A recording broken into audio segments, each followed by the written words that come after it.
Hello students, पिछली video में हमने संख्या 2 से 10 तक से विभाज्यता के नियम की बात करी थी और आज की वीडियो में हम बात करने वाले हैं संख्या 11 से लेके 15 तक की। तो सबसे पहले संख्या 11 का नियम हम देखते हैं।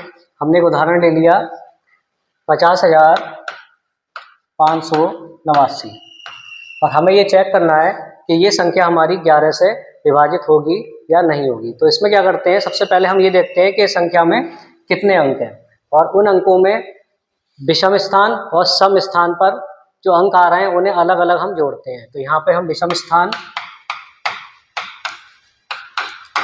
पर हमारे जो अंक आ रहे हैं कौन कौन से विषम स्थान है, पहला, तीसरा और 5वें नंबर पर। तो इन्हें हमने जोड़ा 5 + 5 + 9 जो कि हमारा आया 19। इसके बाद हम सम स्थान पर जो अंक आ रहे हैं उनको जोड़ेंगे, तो 0 और 8 जोड़ के हमारा 8 आ रहा है। और उसके बाद क्या करेंगे, दोनों का अंतर निकालेंगे, यानी कि जो बड़ा है उसमें से छोटे वाले को हम माइनस करेंगे। तो ये हमारा 19 बड़ा है, 19 में से हमने 8 को घटाया तो आ रहा है 11। तो घटाने पर जो संख्या हमें प्राप्त होगी वो या तो 0 हो या 11 से पूर्णतः विभाजित हो। यदि ऐसा होता है तो हमारी जो संख्या है दी हुई वो हमारी 11 से पूर्णतः विभाजित होगी। तो यहाँ हम देख रहे हैं कि यहाँ पे 11 आ रहा है घटाने पर, जो कि क्या होता है 11 एकम 11, 11 खुद से विभाजित हो जाता है। तो इसीलिए हमारा 50,589 ये भी जो संख्या है 11 से पूर्णतः विभाजित हो जाएगी। इसके बाद हम बात करते हैं 12 के नियम की। तो 12 के नियम के अंतर्गत हमने एक उदाहरण लिया 816। तो इसका नियम क्या कहता है कि यदि हमारी संख्या 3 और 4 दोनों से 3 और 4 दोनों से क्या हो रही है, पूर्णतः विभाजित हो रही है, तो हमारी पूरी संख्या क्या होगी, 12 से विभाजित हो जाएगी। तो यहाँ हम देख रहे हैं 3 का नियम हमने पहले पढ़ा था कि अब संख्या के सभी अंकों को जोड़ेंगे और जोड़ने के बाद जो उसका योग आएगा यदि वो 3 से विभाजित हो जाता है तो हमारी संख्या 3 से विभाजित हो जाएगी। तो यहाँ हम जोड़ के देखते हैं, 8 और 1 9, 9 और 6 15। हम जानते हैं 3 पंजे 15, तो इसीलिए 15 जो है 3 से विभाजित हो जाता है, इसीलिए ये संख्या यहाँ पे 3 से विभाजित हो रही है। इसके बाद 4 का नियम हमने ये पढ़ा था कि संख्या के आखिरी दो अंक यदि 4 से विभाजित हो रहे हैं तो हमारी पूरी संख्या 4 से विभाजित हो जाएगी। तो यहाँ पे देखें 16 आ रहा है और 16 4 से विभाजित होता है, इसीलिए ये 4 से विभाजित है, इसीलिए हमारा पूरा नंबर जो है 816 ये भी क्या होगा, 12 से विभाजित हो जाएगा। इसके बाद बात करते हैं 13 के नियम की। तो 13 का नियम बच्चों क्या कहता है कि उदाहरण समझ लेते हैं। उदाहरण द्वारा हमने संख्या ली 195। तो इसमें हमें क्या करना है कि जो संख्या का आखिरी अंक है उसमें 4 से गुणा करनी है और जो भी हमारा बाकी संख्या बची है उसे उसमें जोड़ देना है। जोड़ने पर यदि हमारा जो इसका योग है वो 13 से विभाजित हो जाता है तो हमारी पूरी संख्या 13 से विभाजित हो जाएगी। जैसे हम यहाँ पे देखें 5 चौक 20, 20 और 19 हमने जोड़ा तो ये 39 हो रहा है।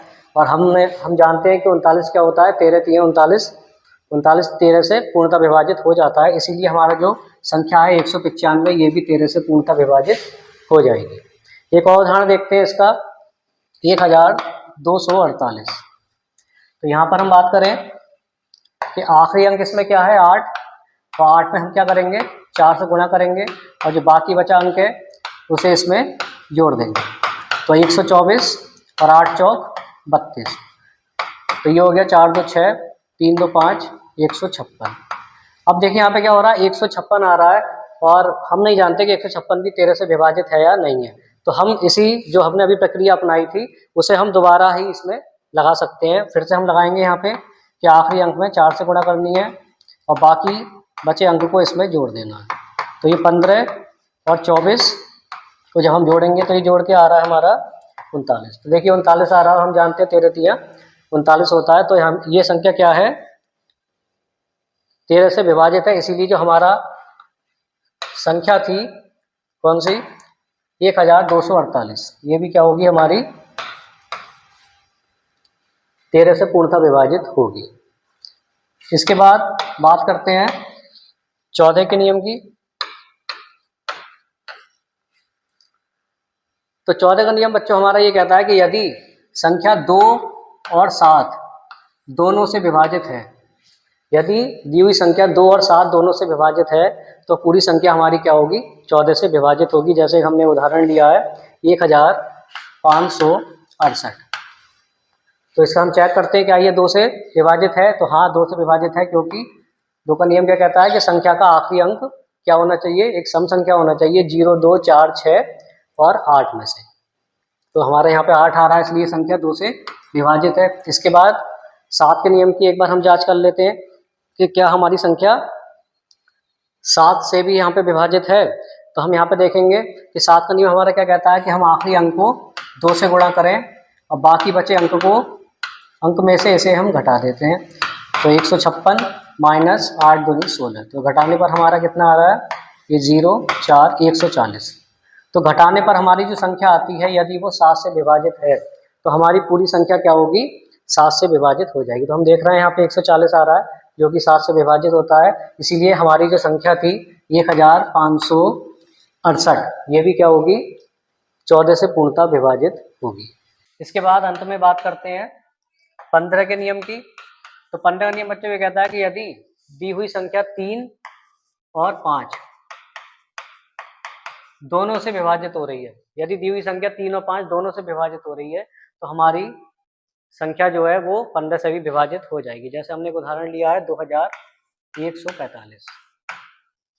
तो यहाँ पे हम 3 से चेक करते हैं। पहले 3 का नियम हमारा क्या था कि संख्या के सभी अंकों को हम जोड़ेंगे और जोड़ने पर जो हमारा योग आएगा यदि वो 3 से विभाजित हो जाता है तो हमारी पूरी संख्या 3 से विभाजित हो जाएगी।